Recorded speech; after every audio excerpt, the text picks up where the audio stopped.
सुबह सुबह का समय था। जंगल में हल्की हल्की धुंध थी। रानो चिड़िया अपने घोंसले के पास फुदक रही थी। तभी रानो चिड़िया की नजर अचानक से एक चमकीले अंडे पर पड़ती है। रानो चिड़िया खुश होते हुए कहती है, अरे ये क्या है? ये तो चमकता हुआ एक अंडा है। ये तो किसी जादू जैसा लग रहा है। ये यहाँ पर कैसे आया होगा? रानो चिड़िया टुन्नू को आवाज लगाते हुए कहती है, टुन्नू जी मुझे अंडा मिला है। कितना अजीब और खूबसूरत है ना? हाँ रानो, ये तो सच में खास लग रहा है, लेकिन इसे संभाल कर रखना। जंगल में ऐसी चमकीली चीजों पर सबकी नजर होती है। टुन्नू जी, मैं इस अंडे का ध्यान रखूंगी। शायद ये अंडा हमारी किस्मत बदल दे।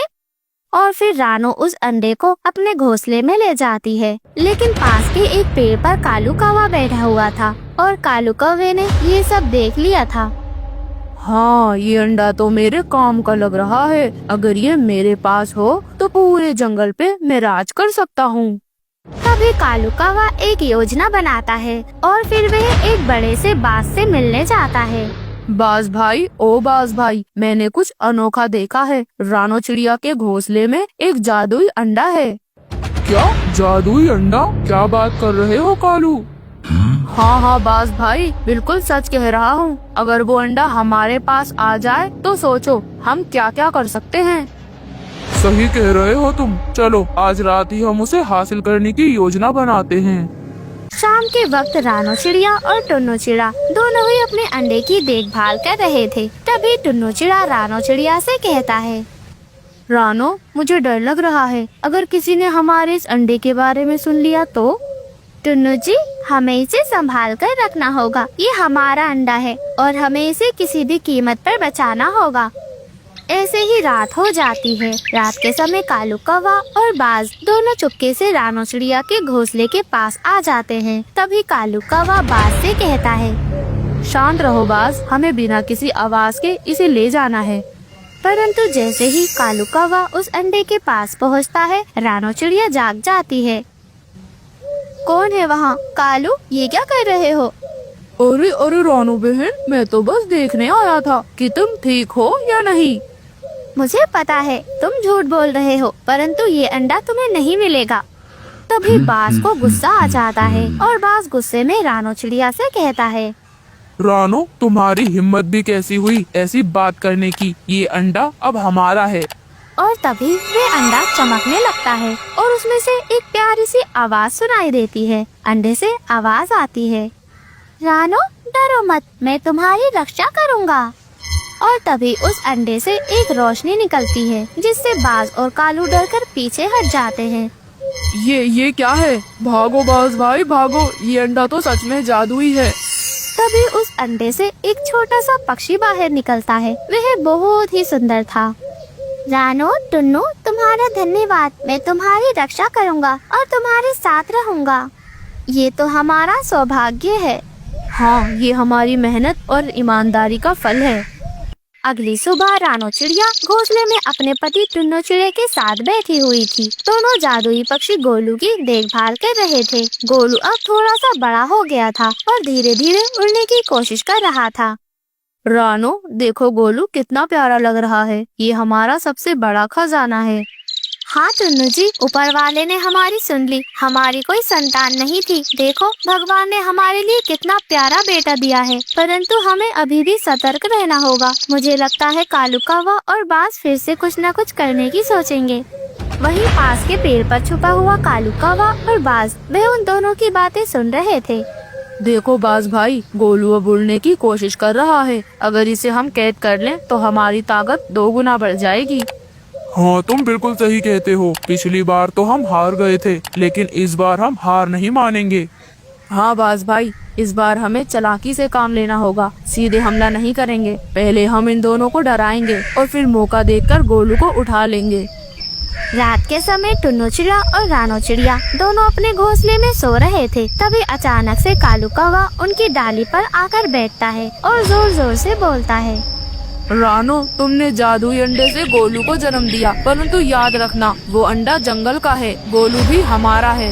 कालू, फिर से तुम्हारी हिम्मत कैसे हुई हमारे घोंसले के पास आने की? कालू, पिछली बार हारने के बाद भी तुम्हें सबक नहीं मिला? सबक? हा, ये तो बस शुरुआत है, शुरुआत। कल सूरज उगने से पहले पहले गोलू हमारा होगा। ये बात सुनकर रानो और टुन्नू डर जाते हैं, परंतु वह हिम्मत नहीं हारते। ऐसे ही सुबह हो जाती है। सुबह सुबह रानो और टुन्नू मिलकर जंगल के अन्य पक्षियों से मदद मांगने जाते हैं। दोस्तों, कालू कौवा और वह दुष्टबाज फिर से हमारे गोलू को चुराने की कोशिश कर रहे हैं। हमें उनकी इस साजिश को रोकना होगा। हम तुम्हारे साथ हैं रानो। हाँ, और इस बार हम सब मिलकर उन्हें सबक सिखाएंगे। और ऐसे ही जंगल के सभी पक्षी मिलकर योजना बनाते हैं। रात हो जाती है। रात के वक्त वह बाज और कालू दोनों मिलकर गोलू को चुराने के लिए चुपचाप रानो चिड़िया के घोंसले के पास आ जाते हैं। लेकिन जैसे ही वह घोंसले के करीब पहुंचते हैं, जंगल के सभी पक्षी मिलकर उन पर हमला कर देते हैं। ये तुम्हारा जंगल नहीं है कालू, यहाँ से भाग जाओ। तुम्हें इस बार ऐसी सजा मिलेगी कि तुम्हारी वापस आने की हिम्मत नहीं होगी। मुझे कोई नहीं रोक सकता।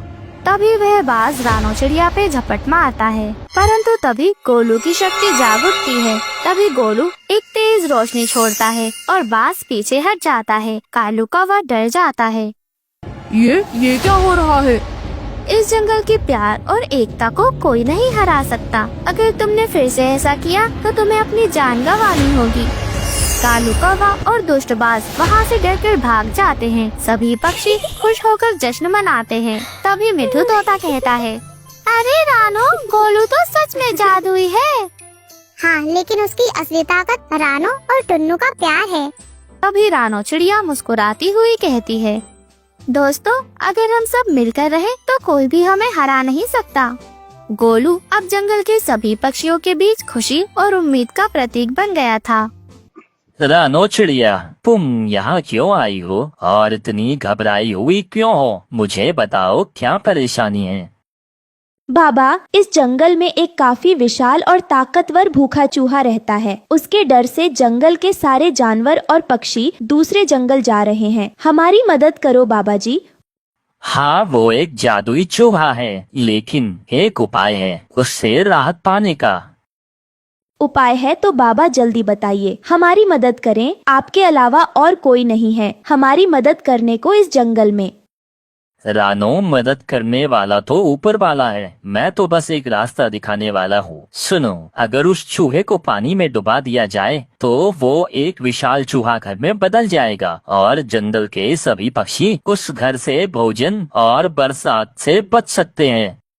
एक घने जंगल में एक बहुत ही पुराना लगभग 200 साल का एक दुष्ट चूहा रहता था। दुष्ट चूहा इतना विशाल और ताकतवर था कि उससे शेर, हाथी और चील भी डरा करते थे। जंगल के सारे जानवर और पक्षी उसे भूखा चूहा कहा करते थे, क्योंकि किसी भी जानवर को देखते ही भूखा चूहा उसे मारकर खा जाता था, मानो वो हमेशा ही भूखा ही रहता हो। एक दिन भूखा चूहा जंगल में टहल रहा था।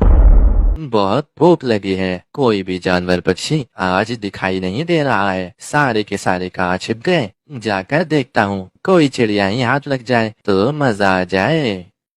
थोड़ी दूर जाने के बाद उसे एक कबूतर का बच्चा दिखाई देता है। कबूतर के बच्चे को देखकर भूखा चूहा खुश हो जाता है और बच्चे के पास जाकर बोलता है, अरे बच्चे, आज तुम मेरा भोजन बनोगे। आज मेरा मन नरम नरम मांस खाने का हो रहा है। चलो अपनी आंखें बंद करो।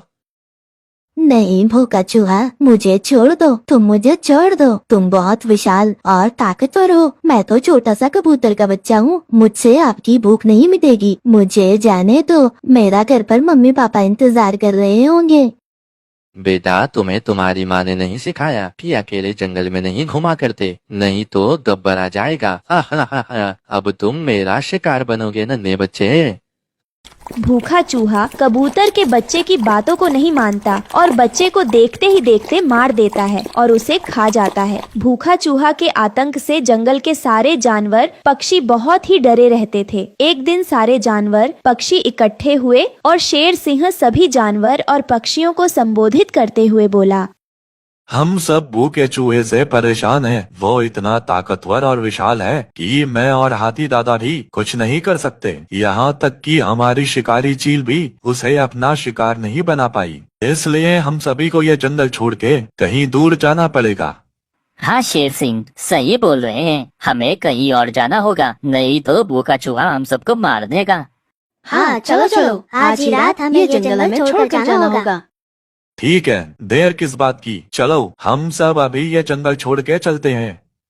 सारे जंगल के जानवर पक्षी जंगल छोड़कर जाने लगते हैं। पास में ही चालू कौवा छुपकर ये सब देख रहा था। वो भागा भागा भूखे चूहा के पास गया और भूखे चूहे से बोला, अरे चूहा भाई, तुम यहाँ आराम कर रहे हो?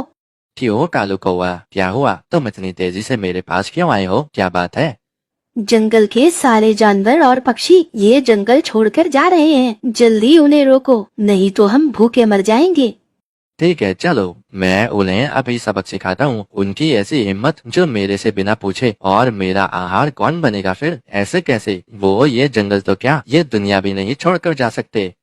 भूखा चूहा जंगल के जानवरों और पक्षियों को रोकने के लिए चल देता है। उसके पीछे पीछे चालू कौवा भी उड़ता हुआ जाता है। इधर रानो चिड़िया को जंगल छोड़ के जाना अच्छा नहीं लग रहा था। वो अपनी दोस्त लाडो चिड़िया के पास जाने लगी। लाडो रानो चिड़िया को अपनी तरफ आता देख उससे पूछती है, अरे रानो दोस्त, तुम इतना उदास क्यों हो और आंखों में आंसू किस बात के हैं? अरे लाडो बहन, जंगल के सारे जानवर भूखे चूहे से परेशान होकर दूसरे जंगल जा रहे हैं, लेकिन मेरा मन नहीं है इस जंगल को छोड़कर जाने का। यहाँ मैं पली बड़ी हूँ, यही मेरा असली घर है। जंगल से बाहर तो इंसानों की बस्ती है, वहाँ तो ना साफ हवा और ना ही पानी है। रानो दोस्त, तुम पास वाली नदी के पास जाओ, वहाँ तुम्हें एक महात्मा दिखेंगे, उनसे मिलो, वो जरूर कुछ करेंगे। रानो चिड़िया नदी की तरफ चल देती है और कुछ दूर जाने के बाद उसे महात्मा दिखाई दिए। महात्मा जी रानो चिड़िया को अपनी तरफ आता देख उससे पूछते हैं, बताओ चिड़िया रानी, तुम यहाँ क्यों आई हो? क्या बात है और परेशान क्यों हो? बाबा, इस जंगल में एक काफी विशाल और ताकतवर भूखा चूहा रहता है। उसके डर से जंगल के सारे जानवर और पक्षी दूसरे जंगल जा रहे हैं। हमारी मदद करो बाबा जी। हाँ, वो एक जादुई चूहा है, लेकिन एक उपाय है उससे राहत पाने का। उपाय है तो बाबा जल्दी बताइए, हमारी मदद करें, आपके अलावा और कोई नहीं है हमारी मदद करने को इस जंगल में। वो चूहा एक जादुई चूहा है। वो पहले एक विशाल चूहा घर हुआ करता था, लेकिन दुष्ट जादूगर की वजह से उस चूहा घर में जान आ गई। अब सुनो, अगर उस चूहे को पानी में डुबा दिया जाए तो वो फिर से अपने विशाल चूहा घर में बदल जाएगा। जादूगरनी का जादू नष्ट हो जाएगा। रानो चिड़िया महात्मा जी के पास से जंगल की ओर चली जाती है। इधर भूखा चूहा जंगल के सभी जानवरों और पक्षियों को घेर लेता है। तुम सब जंगल छोड़ के कहाँ जा रहे हो? तुम सबकी हिम्मत कैसे हुई? तुम सब चले गए तो मैं तो भूखा मर जाऊंगा। भूखा चूहा, हम तुमसे परेशान होकर दूसरे जंगल जा रहे हैं, तुमने मेरा बच्चा भी मार दिया। लेकिन मैं तुम सबको नहीं जाने दूंगा। तुम सब अपने जंगल लौट चलो, नहीं तो सबको मार दूंगा। तभी वहाँ पर रानो चिड़िया आ जाती है और भूखा चूहे से बोलती है, अगर तुम्हें अपनी ताकत पर इतना ही घमंड है तो मुझसे रेस लगा लो। अगर तुम जीत गए तो हम सब अपने जंगल लौट जाएंगे। ठीक है, चलो रेस लगाते हैं। भूखा चूहा सोचता है कि मैं तो इतना विशाल हूँ, मुझसे कोई जीत ही नहीं सकता। भूखा चूहा और रानो में रेस होती है। मौका देखकर रानो चिड़िया चूहे को नदी में गिरा देती है। नदी में गिरते ही चूहा दोबारा अपने असली रूप में आ जाता है और जंगल के सभी जानवरों से माफी मांगता है। मुझे माफ कर दो रानो चिड़िया, मैं ऐसे दोबारा नहीं करूँगा। मुझे मेरी गलती के लिए माफ कर दो। मैं एक जादुई विशाल चूहा घर हूँ। मुझे एक दुष्ट जादूगर ने विशाल चूहा बना दिया था। अब तुम मेरे अंदर रह सकते हो और भोजन भी मिलेगा। बरसात के दिनों में तुम सब मेरे अंदर रहना। ये सुनकर सब पक्षी और जानवर उसे माफ कर देते हैं और वो सब खुशी खुशी चूहा घर में रहने लगते हैं। दोस्तों, इस कहानी से हमें यही सीख मिलती है कि हमें अपनी ताकत पर घमंड नहीं करना चाहिए।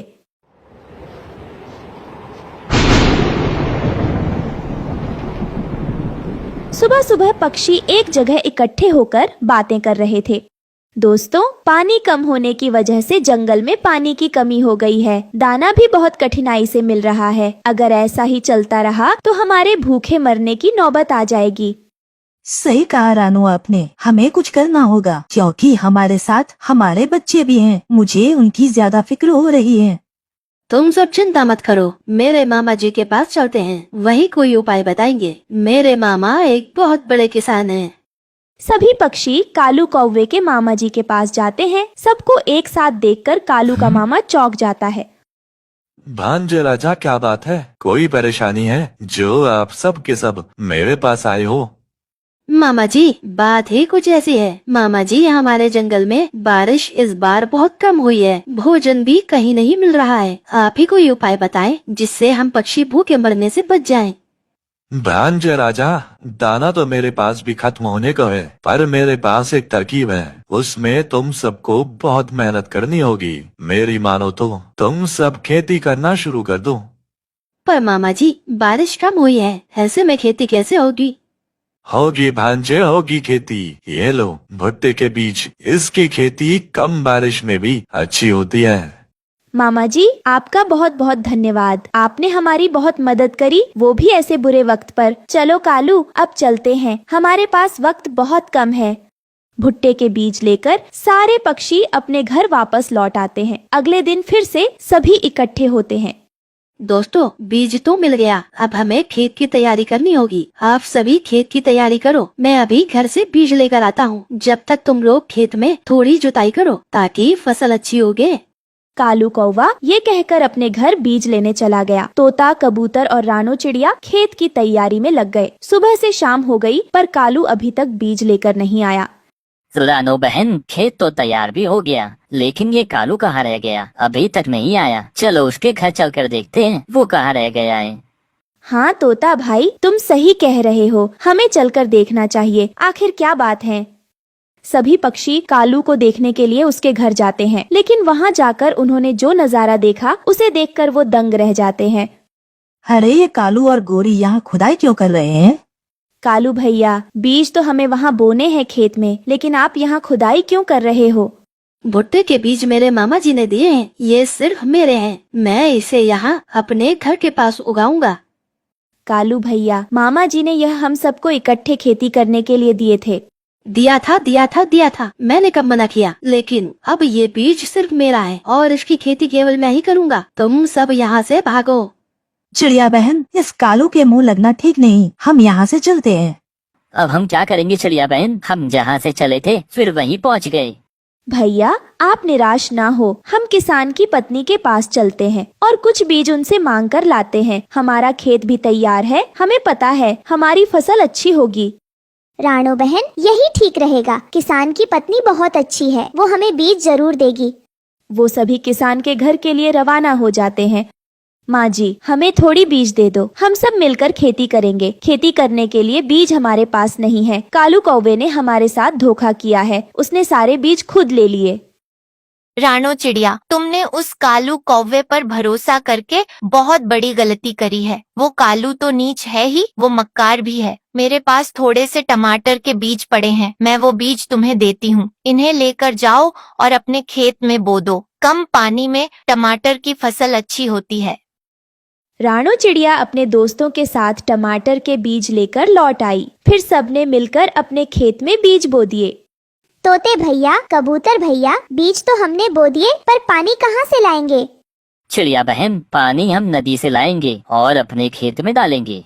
रानो चिड़िया, तोता और कबूतर रात दिन मेहनत करके नदी से पानी लाकर अपने खेत में डालते हैं। कुछ ही दिनों में उनकी टमाटर की फसल पककर तैयार हो जाती है। उधर कालू के खेत में उसके सारे भुट्टे के बीज सूख गए। कालू और गोरी अपने सूखे हुए भुट्टे के बीज को देखकर रो रहे थे।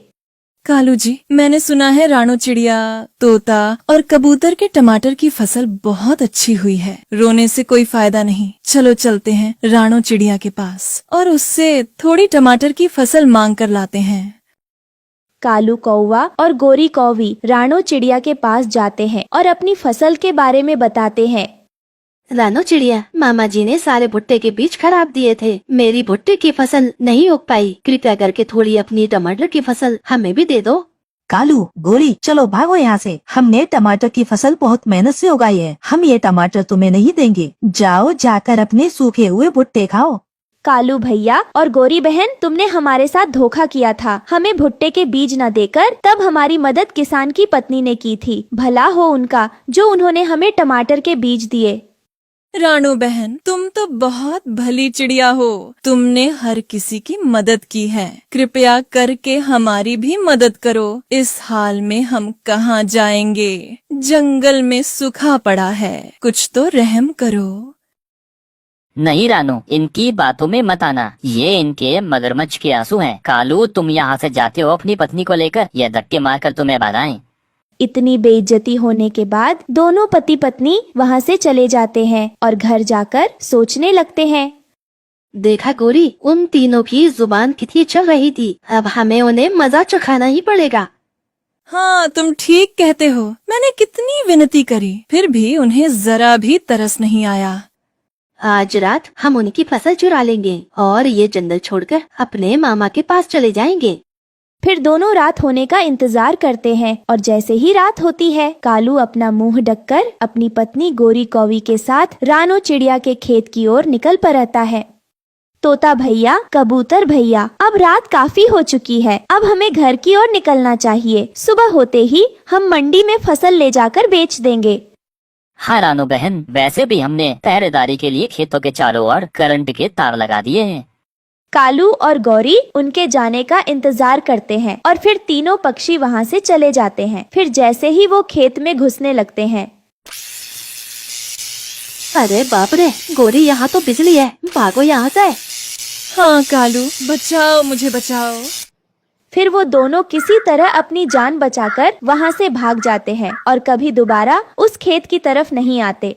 प्यारे दोस्तों, इस कहानी से हमें यही सीख मिलती है कि हमें कभी भी अपने दोस्तों को धोखा नहीं देना चाहिए। दोस्तों, अगर आपको हमारी आज की कहानी पसंद आई हो तो इसे लाइक करें और कमेंट करके हमें जरूर बताएं। अगर आप हमारे चैनल पर नए हैं तो हमारे चैनल को सब्सक्राइब करें। आपका धन्यवाद। यह कहानी एक प्यारी रानो चिड़िया और उसके साथी टुन्नू चिड़ा की है, जो आने वाले बरसात से बचने के लिए लकड़ी का घर बनाते हैं। रानो चिड़िया और टुन्नू चिड़ा जंगल के किनारे एक पेड़ पर बैठकर बात कर रहे थे। टुन्नू, तुमने सुना है 2 दिनों में भारी बारिश आने वाली है। हमें छुपने के लिए एक मजबूत घर बनाना होगा, जिसमें हम आराम से रह सके और इस भयंकर बारिश के कहर से बच सके।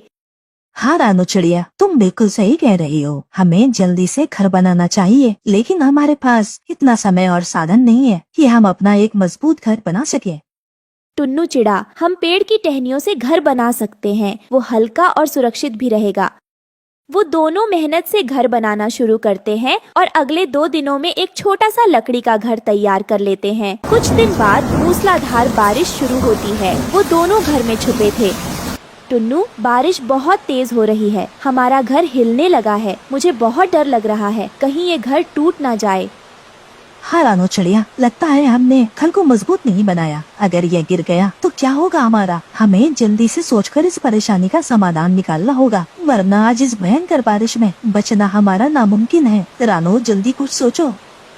तभी अचानक तेज हवा और बारिश के दबाव से उनका घर टूट जाता है और दोनों बुरी तरह गीले हो जाते हैं। टुन्नू चिड़ा गंभीर रूप से घायल हो जाता है, जिसकी वजह से टुन्नू चिड़ा काफी कमजोर हो जाता है और रानो चिड़िया उसकी मरहम पट्टी करती है और रोते हुए वो टुन्नू चिड़ा से कहती है, टुन्नू, मुझे छोड़कर मत जाओ, मैं अकेली कैसे रहूंगी। रानू, तुम्हें मेरी चिंता छोड़कर खुद का ख्याल रखना होगा। मुझे माफ कर दो दोस्त। ये कहते ही टुन्नू चिड़ा की मृत्यु हो जाती है और रानो चिड़िया उसे खोकर बहुत दुखी हो जाती है। भयंकर बारिश ने रानो चिड़िया से उसका सबसे प्यार दोस्त छीन लिया था। टुन्नू चिड़ा के जाने के बाद रानो चिड़िया अकेली और उदास हो जाती है। उसे एक मजबूत घर की आवश्यकता महसूस होती है ताकि वो सुरक्षित रह सके। वो जंगल में उड़कर मदद की तलाश करती है। टुन्नू, तुम चले गए, लेकिन मैं हार नहीं मानूंगी। मुझे अब एक ऐसा घर चाहिए जो कभी न टूटे, क्योंकि मैं